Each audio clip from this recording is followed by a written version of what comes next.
suis animateur du réseau ou du collectif Remix the Commons qui est engagé sur le développement de la culture des communs, l'organisation ou le soutien au mouvement des communs en France, dans la francophonie et puis avec pas mal de contacts internationaux aussi. Alors on a été fondé en 2009 et puis progressivement en 2018 on a créé une association. Donc on a vraiment un fonctionnement de collectif avec l'appui d'une institution, d'une association qui vient en soutien et en support de ce collectif et de ses projets.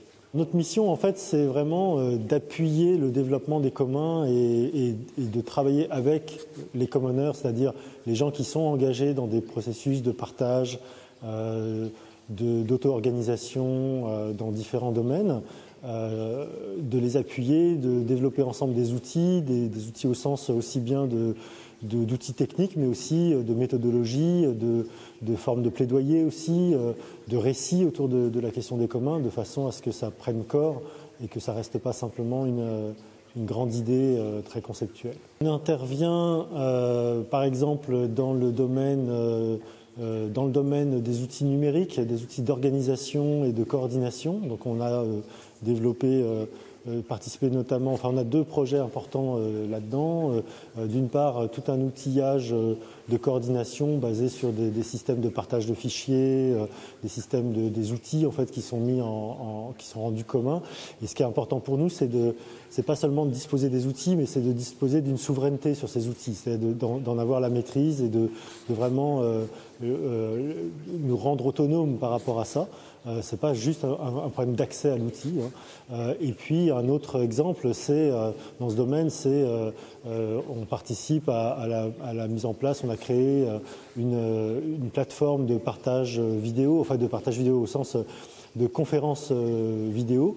Donc ça s'est beaucoup développé après la pandémie, bien sûr, mais nous, on utilisait déjà ces outils-là avant. Et ce qui nous a paru vraiment important, c'était là aussi de regagner en autonomie, en souveraineté sur ces outils et d'offrir un service. Donc on participe à une coopérative internationale qui met en réseau différents serveurs qui offrent ces services-là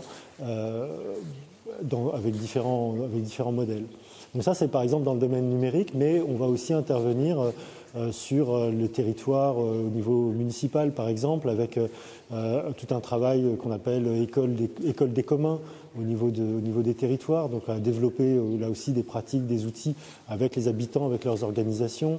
On regarde ça comme des écosystèmes en fait, et donc on cherche à vraiment développer des pratiques qui peuvent être très systémiques, c'est-à-dire qu'on n'est pas forcément dans un secteur donné, mais vraiment de regarder le territoire dans son ensemble et dans ses dynamiques et avec un regard complètement, je dirais, holistique sur ces problématiques-là.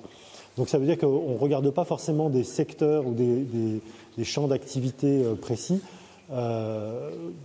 mais peut-être les choses de manière plus transversale. Et puis ça ne nous empêche pas parfois aussi de travailler sur des champs très particuliers, sur la santé, sur l'alimentation par exemple. On a des projets dans ce domaine-là où là aussi on travaille sur comment on développe nos propres outils, comment on se rend autonome et souverain sur ces outils au sens large, de façon à ce que on gagne en autonomie et qu'on soit vraiment dans de la mise en commun qui prend un sens politique.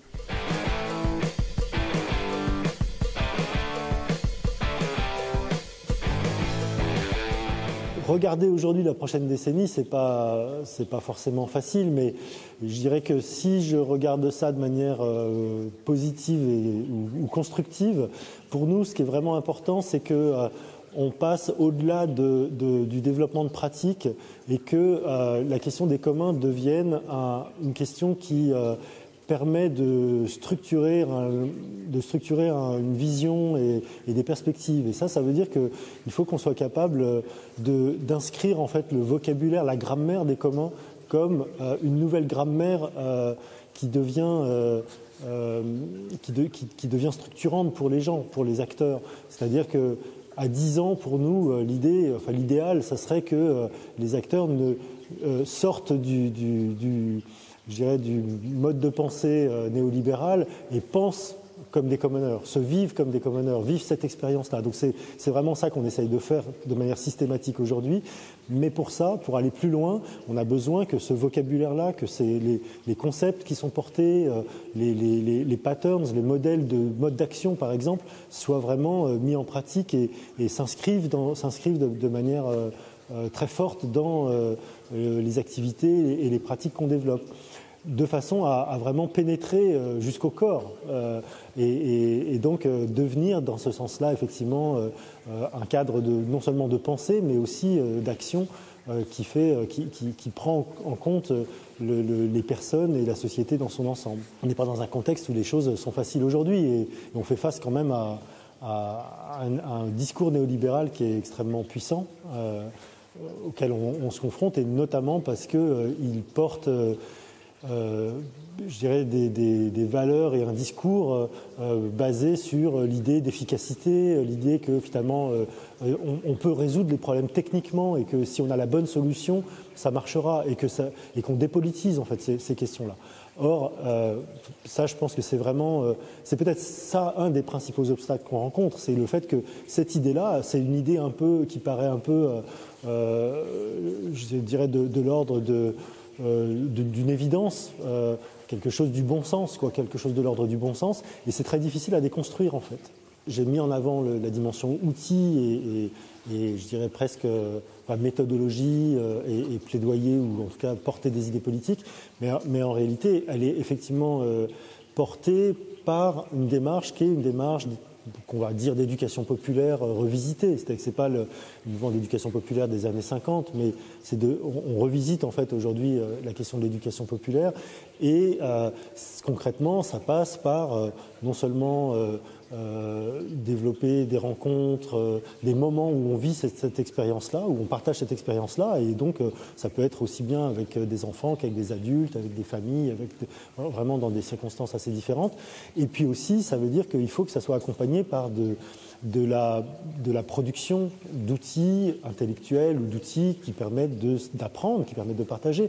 Donc nous, on traduit des livres, on fait circuler en fait ces éléments-là sous différentes formes. On essaye de documenter les pratiques de façon à ce que ça soit du support pour aussi travailler ces questions-là. Et à chaque fois, on ne peut pas détacher des enjeux de ce qu'on appellerait de plaidoyer, c'est-à-dire de porter des objectifs politiques au niveau législatif ou au niveau d'un territoire, de la question du comportement, de comment est-ce qu'on le vit. Et ça, c'est de l'ordre de l'éducation. Ça ne peut pas changer, on ne peut pas changer simplement par des lois, quoi. Il faut de toute façon que ça soit assis sur un rapport de force, et ce rapport de force, il est dans la manière dont on va vivre les choses.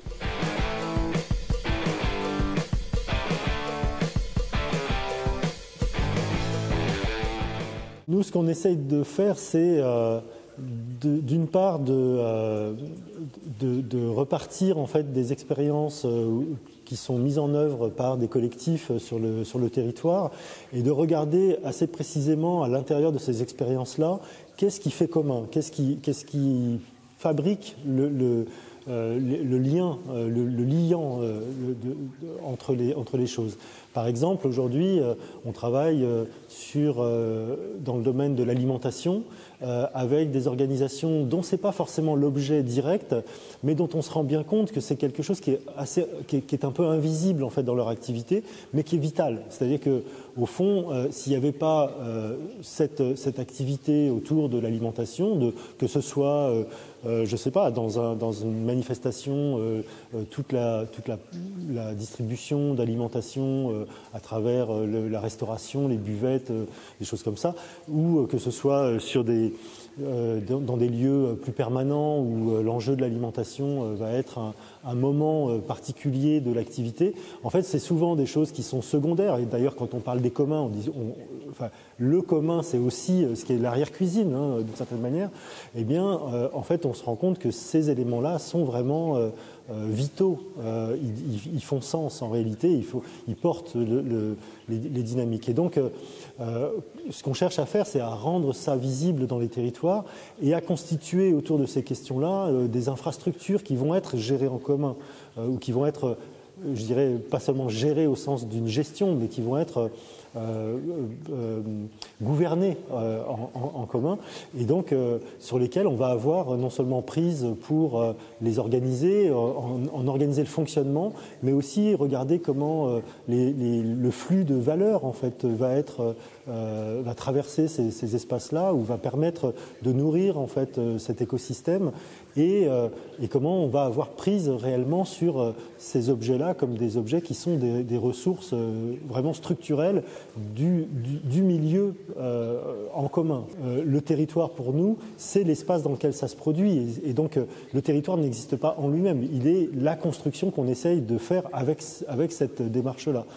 Donc aujourd'hui, on voit comment on fait cette démarche-là. Et puis, bien entendu, il y a une dimension qui est une dimension de plaidoyer autour de ça. C'est-à-dire que c'est des choses. Enfin, on a besoin d'instaurer un rapport de force qui permet d'aller discuter avec la puissance publique, qui permet d'aller discuter avec les acteurs du marché, de façon à ce que ça soit pas simplement une construction en autarcie ou isolée du reste du monde.